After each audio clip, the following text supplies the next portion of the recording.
It's been a while since I last reviewed anything. I think quite a few months, but I recently came across this set, the Yu9 Que, and I just had to share it with you guys in terms of how good it sounds. So yeah, spoiler, it's good. I'll also be comparing it with a few other IEMs in the price range, like the Hercules Noah, the Elizian Pilgrim, and a couple of others. But before I jump into myself, let's talk a bit about this guy. So the Yu9 Que is apparently not so easy to find. I think the company is just a one-man show or something, and it takes a while for him to produce this. So it's not very widely talked about because it's not easy to get into the hands of reviewers or even customers. I'm quite lucky to be able to get one here in Malaysia. So what's so good about it? So firstly, let's start straight into the sound. Oh, before that, it's a 1DD and 3BA set, and it's priced at roughly around $400 US. So yeah, that gets the important details out of the way. It's got a natural balanced sound with no overemphasis in any areas. And what stands out to me when I first heard this set is the bass. The way the bass is presented, I really love it.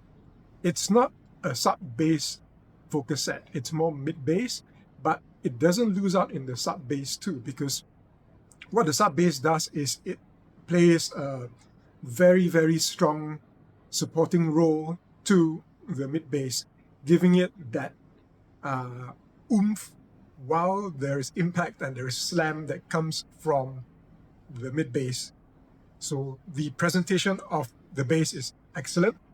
It has also got great texture, great resolution, and great detail, and it moves. It's presented at a good speed, so it's neither too fast nor too slow. It sounds very natural. Moving on to the mids. The mids are also very natural and very transparent. I'd say that there isn't any emphasis on the mids level. You don't hear a deeper lower mids or more emphasized upper mids like certain other sets. So very natural sounding, very good tonality there. Male and female vocals all nicely presented. But one of the strong points of this set is also the treble. So the treble is very well extended, very smooth, nice airy feel to it, plenty of sparkle. It does not ever sound like it's compressed or limited in any way. So that basically in a nutshell is what the Que is. But what makes it so special? The tonality. The tonality of this set is very natural. When you listen to it, you can hear drums being hit like how they would sound in real life. Vocals are not colored. There is a warmth to the sound. It's a slight warmth to it. It's not fully neutral. So moving on to the technicalities of the set.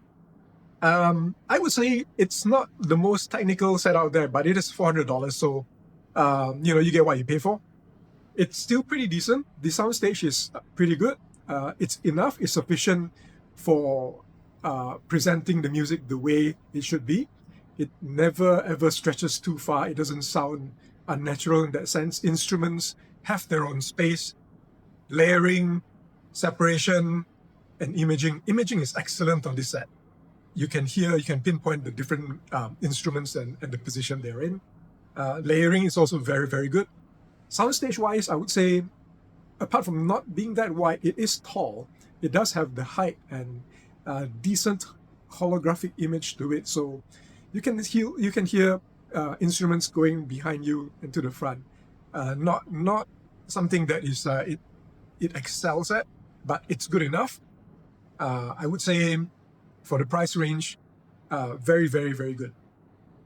In terms of resolution and detail is there. Resolution might be lacking a little bit. It's not the most resolving set out there, but it also doesn't lack any resolution to the point where you wonder what's missing. So very, very highly recommended. In terms of driving, so this is actually an easy to drive set. It doesn't require a lot of power, but it does benefit from power. So if you have something, if you play through something that can allow it to scale, you will enjoy it better. You will get better separation. You will get a better sense of space and more layering as well as sound staging. All right, let's compare it with a couple of other sets out there. So the most obvious one would be the Hercules Noah, which was Hercules Audio Noah, which was basically released close to around the same time, or announced close to around the same time, though actually it's only started being distributed and sold, I think, just recently.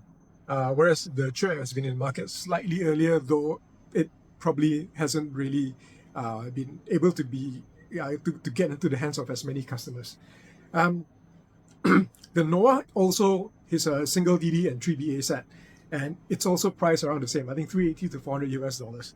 So both actually are very, very similarly priced. But in terms of the way they perform, they are slightly different. So the Noah focuses more on the sub bass rather than the mid bass, so you don't get that kind of impact with the hits, and you get more rumble, and it feels there's a bit more in terms of slam from the bass. The other thing about the Noah is there is an emphasis in the lower treble or in the presence region, so it pushes vocals slightly up, so female vocals sound slightly more emphasized. It makes male vocals sound slightly less weighty than it should be, whereas female vocals can be slightly on the shriller side.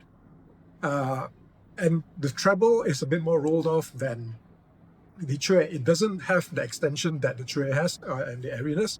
It's sufficient. It's enough to get the job done, but it's not as emphasized as it is on the Tre. But what it does is it's a more fun sounding set in the way it presents the music. So I think you will get more bass emphasis from the Noah than you would from the Tre. So both are kind of complementary sets to each other. They don't really fight directly against each other. So the next comparison I want to make is with the Elizian Pilgrim. The Pilgrim is also, when it was launched, it was also around $400, but I believe it's closer now to $300 or $299. Also single DD and 3BAs, hence the comparison there. The Pilgrim has, I would find it to be a more neutral set in compared to the Tre. It's not necessarily a neutral set. So I would say that the Pilgrim has a bit more emphasis on the sub bass too, though I don't find the Pilgrim sub bass to be as strong as it is on the Noah. I also find that the Pilgrim has a lot more micro details and resolution than the Tre. Pilgrim soundstage is also slightly wider than the Tre, but it's not as tall. The Pilgrim sounds flat actually. Most of the time when I listen to it, it doesn't sound like it's a very tall sounding IEM. So that's probably one of its weaknesses. The mids are a bit more forward than the Tre, slightly, not a huge difference there. But I would say the Tre is a much better set than the Pilgrim, which is also an older IEM. I very much prefer the Tre over the Pilgrim. It only loses out in terms of some micro details and resolution. But apart from that, tuning-wise, other technicalities, I find the Tre to be a much better set. Let's move on to the next one, which would be the Softears RSV Mark II. So I only had a brief listen to it, so I'm not going to go into too much detail, but I find it to be a very balanced set with everything in place where it should be, a slight emphasis on the bass there.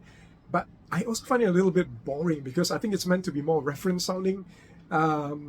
It doesn't quite have the excitement or energy that the True has. So again, I think in this case, the True wins the contest. Final comparison, Sony IER-Z1R. Yeah, so that is a totally different price bracket. That's about 1,007 versus 400. And can the True fight against the Z1R? Yes, it can. So it actually performs really close to that set. I find that I sometimes, the base presentation is very different. I find that they both have very similar strengths in terms of the bass as well as the treble. Both have very, very excellent treble and bass tuning, but they do it differently. So the True tends to have a bit more a faster bass, a faster sounding bass than the IER-Z1R, which is kind of known for its slightly slower bass, but both of them are still very, very textured, detailed, and and resolving bass. They present their bass very differently.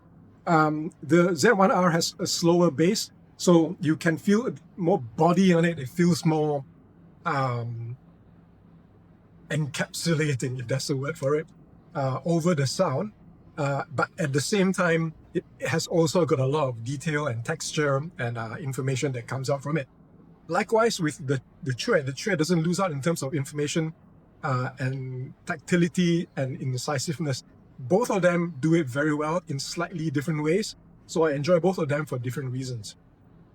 Mids, of course, I would have to say the True does the mids a lot better than the Z1R, which is known to be its weak point, because I think the BA use is probably not performing as well as or maybe not. Maybe it's showing its age a bit more in terms of the way it presents itself. So mids has to go to the True. Treble presentation, I think both of them are very similar. They both are smooth, they both are airy, sparkly. Both of them are not sibilant at all. Throw anything at it and they will just smoothen things out, and it will just present it in a very enjoyable manner, treble wise. And the other difference, it will be soundstage. So of course, the Z1R has its cathedral-like soundstage. It sounds really like you're in a cathedral, right? So it does have that sense of sound. Though to a certain extent, the IER-Z1R soundstage can feel a bit enclosed because of that. It doesn't feel like it actually is allowed to breathe or expand outwards. But again, I think if you use it scales quite well. So if you give it enough power, then I do find that it does have the ability to open up a bit more. Whereas the True sounds like you're in an amphitheater. It has that soundstage that comes up and it goes upwards, and meanwhile, because of that openness, it feels like it's allowed to breathe a bit more. So both have different ways of presenting the soundstage. I would say technicalities, both are pretty similar. Of course, the Z1R has a bit more in terms of micro detail and resolution.